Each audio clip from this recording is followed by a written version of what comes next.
LPG സിലിണ്ടറുകൾ book ചെയ്യുന്നതിനുള്ള നിയമങ്ങളിൽ കൂടുതൽ പരിഷ്കരണം ഉണ്ടാകുമെന്ന് സൂചന. ഫെബ്രുവരിയിൽ ആരംഭിച്ച പശ്ചിമേഷ്യൻ യുദ്ധം കാരണം ആഗോള ഊർജ്ജ മേഖലയിലെ വിതരണക്ഷാമം, ഡെലിവറി കാലതാമസം, വിലക്കയറ്റം എന്നിവ നേരിടുന്ന പ്രതിസന്ധിക്കിടയിലാണ് ബുക്കിംഗ് നിയമങ്ങളിൽ മാറ്റം വരുന്നത്. റിപ്പോർട്ടുകൾ പ്രകാരം LPG സിലിണ്ടർ ബുക്കിംഗുകൾക്കിടയിൽ നിലവിലെ 25 ദിവസത്തെ ലോക്കിൻ കാലയളവ് കമ്പനികൾ മാറ്റാൻ സാധ്യതയുണ്ട്.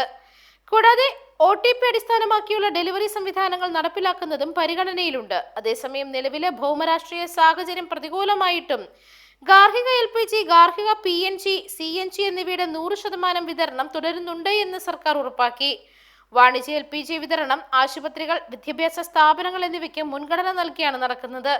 കൂടാതെ ഫാർമ, സ്റ്റീൽ, ഓട്ടോമൊബൈൽ, വിത്ത്, കൃഷി മേഖലകൾ എന്നിവയ്ക്കും പ്രത്യേക പരിഗണന നൽകിയിട്ടുണ്ട്.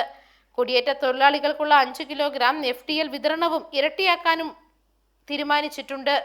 ഇതിനോടൊപ്പം തന്നെ നഗരപ്രദേശങ്ങളിൽ ബുക്കിംഗ് ഇടവേള 21 ദിവസത്തിൽ നിന്ന് 25 ദിവസമാക്കാനും ഗ്രാമപ്രദേശങ്ങളിൽ അത് 45 ദിവസമാക്കി വർദ്ധിപ്പിക്കാനും സാധ്യതയുണ്ടെന്ന് റിപ്പോർട്ടിൽ പറഞ്ഞു.